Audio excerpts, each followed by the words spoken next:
Terima kasih Anda masih bersama kami di Kompas Malam. Saudara, polisi kini tengah memburu bos markas judi online hingga aktor intelektual di balik operasional judol internasional yang melibatkan 320 WNA dan 1 WNI di Jakarta. Polisi bilang akan memberantas judi online sampai tuntas.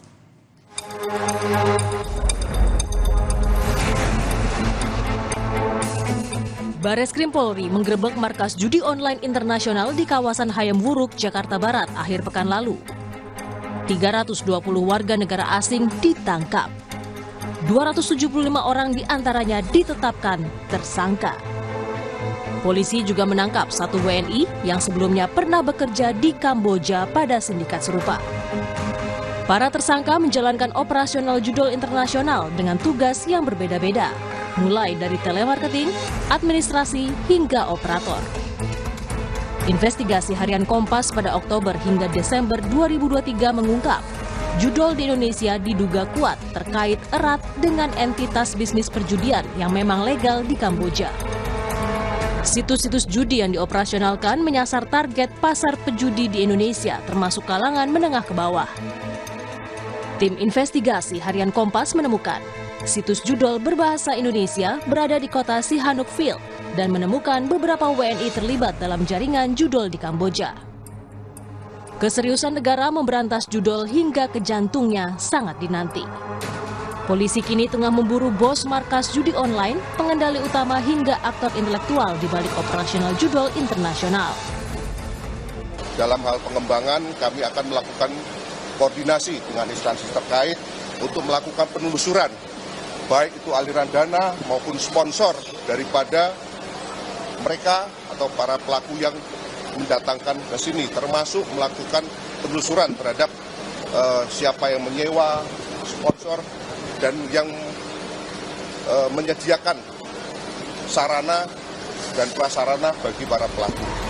Komisioner Kompolnas Khairul Anam menilai, judol menjadi tindak kejahatan yang berjejaring. Kompolnas berharap polisi mengusut dalang di balik jaringan judol di Indonesia. Yang pasti ada WNI, ya siapapun itu gitu. Tapi kerja-kerja judol ini dengan jumlah yang besar, dengan jaringan yang luas, mungkin tidak melibatkan jejaring di warga negara Indonesia. 320 WNA yang diduga anggota sindikat judi online dipindahkan ke rumah detensi imigrasi di Jakarta. Sementara 1 WNI yang diduga terlibat ditahan di Bareskrim. Tim Liputan, Kompas TV.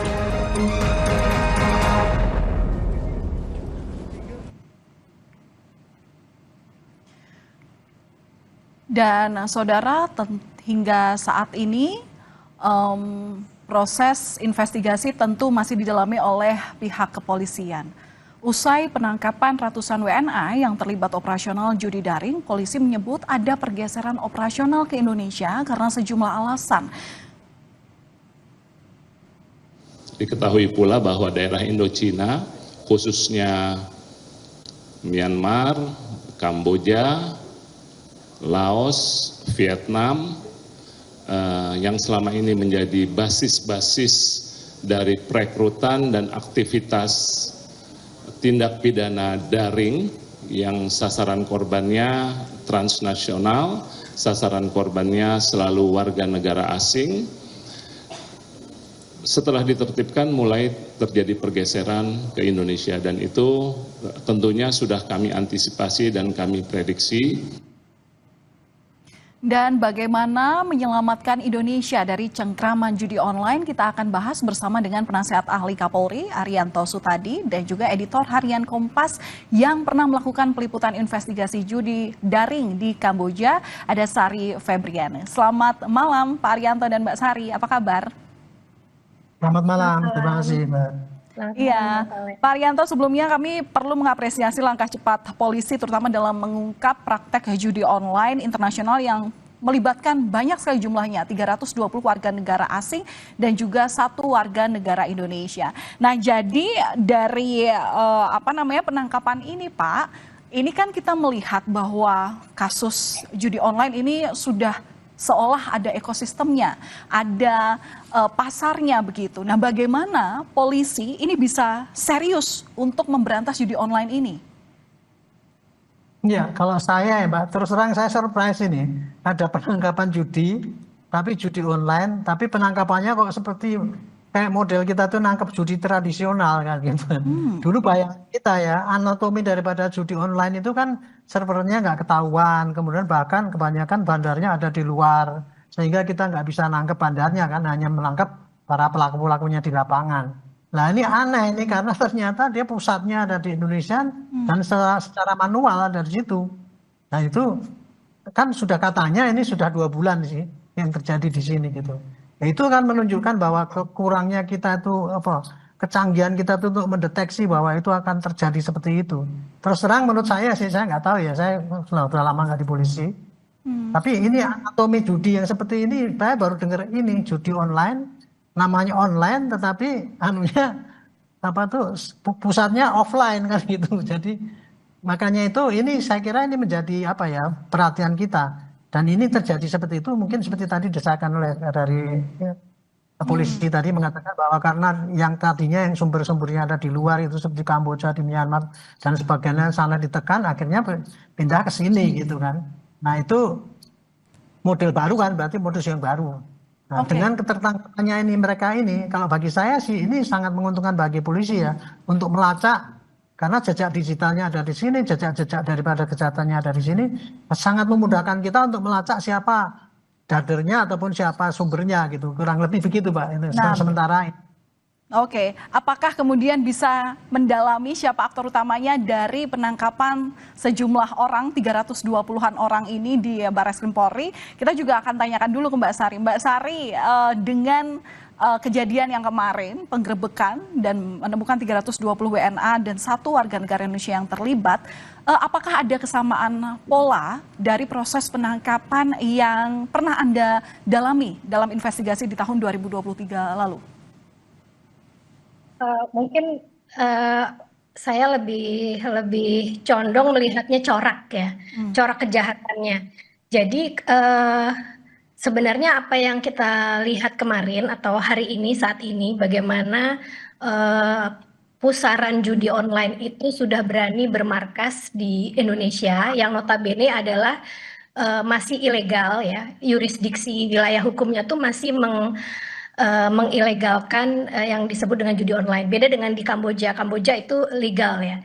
Itu artinya sudah naik kelas. Berarti pelaku-pelaku pemain judi online di Indonesia pasti kan ini melibatkan orang-orang di Indonesia. Itu sudah naik kelas. Ibaratnya hasil sekolahan di Kamboja tuh hasilnya diimplementasikan di Jakarta di Indonesia. Kalau dilihat evolusinya tuh sebenarnya pemain-pemain yang di Kamboja yang notabene pemodalnya adalah orang Indonesia juga, WNI juga dan mempekerjakan ribuan orang Indonesia di Sihanoukville, itu mereka evolusinya dari sekitar tahun 2010 mereka tuh masih belajar di Poi Pet di perbatasan antara Kamboja dengan Thailand.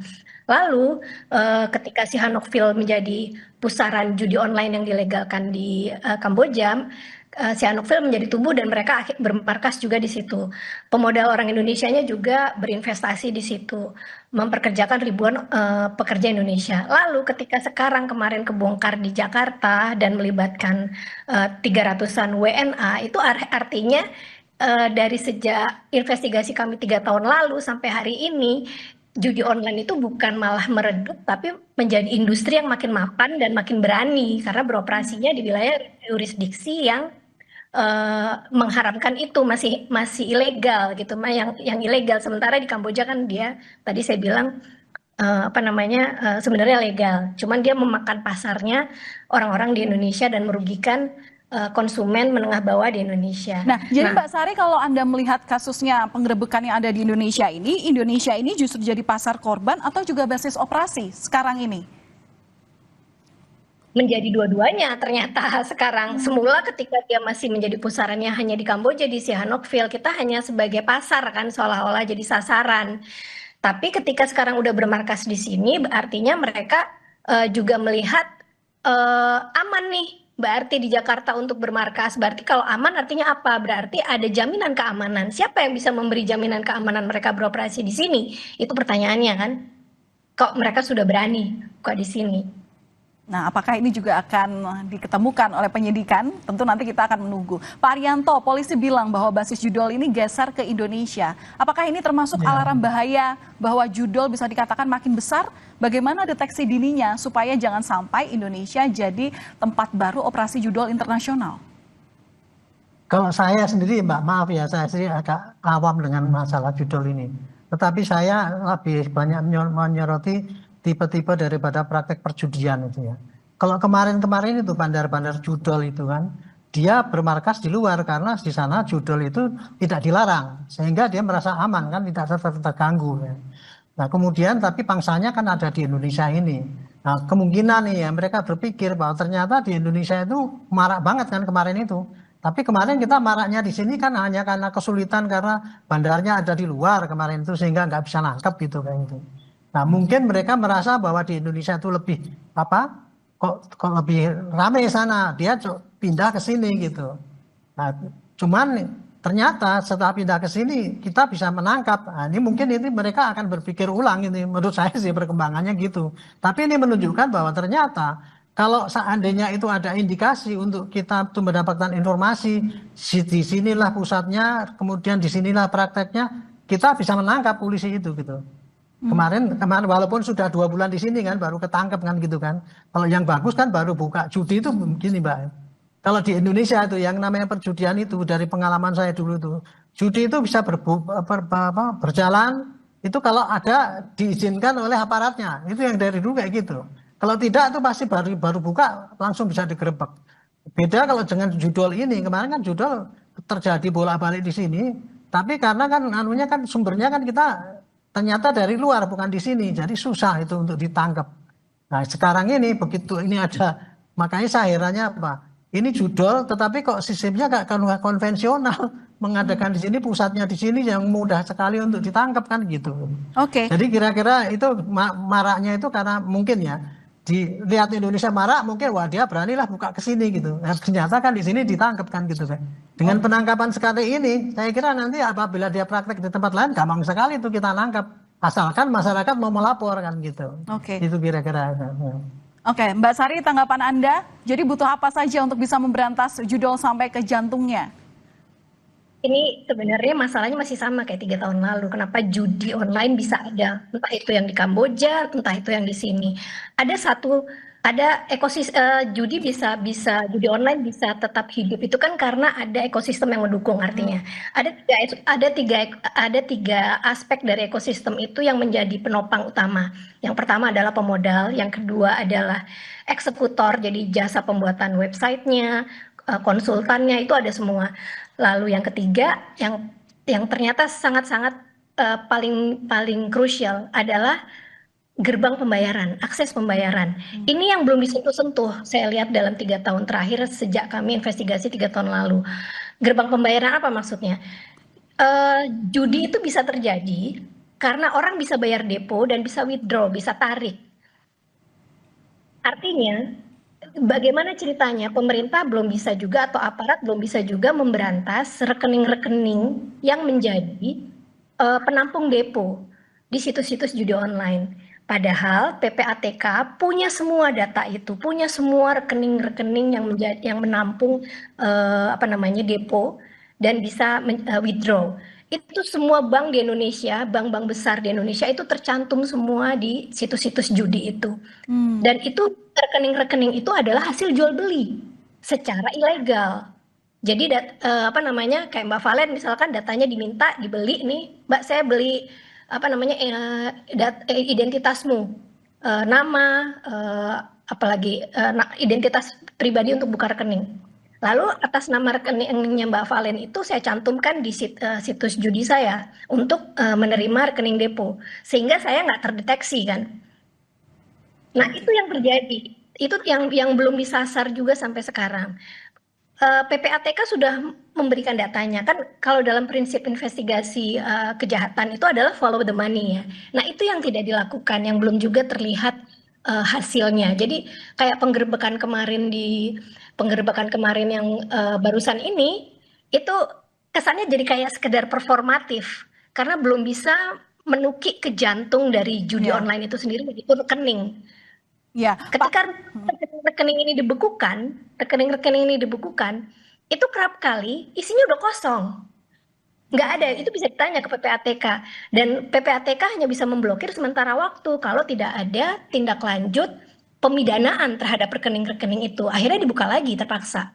Oke, baik. Pak Arianto, menanggapi Mbak Sari, ini menjadi tantangan yang ternyata ditemukan faktanya sejak tahun 2023 dan itu penting untuk kerjasama dengan PPATK mengaudit dana masuk ke rekening yang mencurigakan. Bisakah polisi untuk mendalami kasus ini dan ya tadi harapannya bisa sampai tuntas memberantas judol sampai ke jantungnya?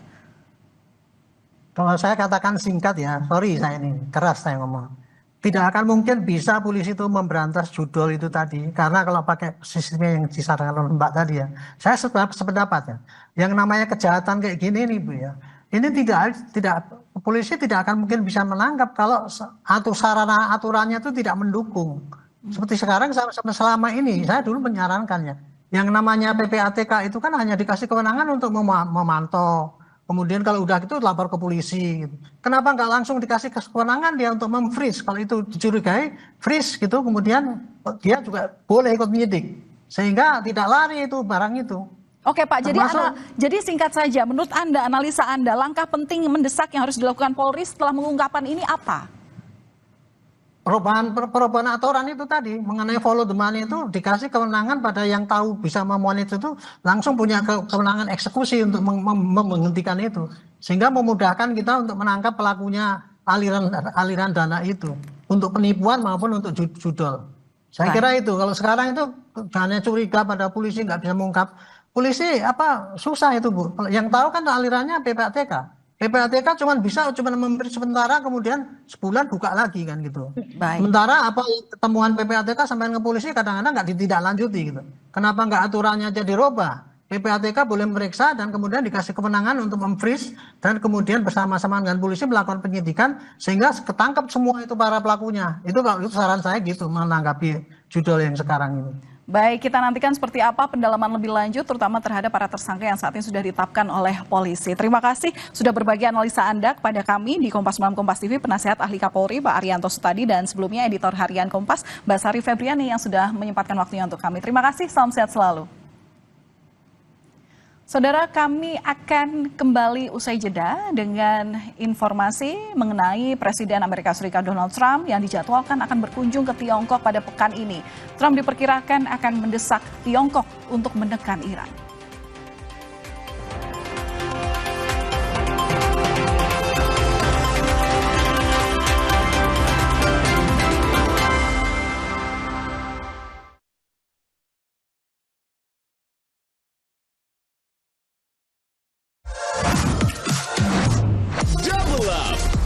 And live fresh. Enjoy double the sensation. Double